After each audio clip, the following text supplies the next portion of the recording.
ఒకళ్ళైతే 9th month photoshoot ideas చెప్పండి అని ఒకళ్ళైతే comment చేశారనమాట. 9th అయితే కాదు, మా బాబుకు 4th కంప్లీట్ అయింది అనేసి మేమైతే మూవీ థీమ్ అనుకున్నాము. దానికి ఎలా డిఐవై చేసాము అనేది మెయిన్ పార్ట్స్ అనేది నేను ఇవాళ డిఐవైలో చూపిస్తానమాట.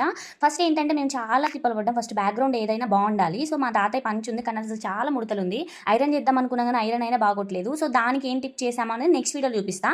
ఇవాళ జస్ట్ వాటికి కావాల్సిన డిఐవై ఒకటే చూపిస్తాను అనమాట. ఇదే మెయిన్ అనమాట.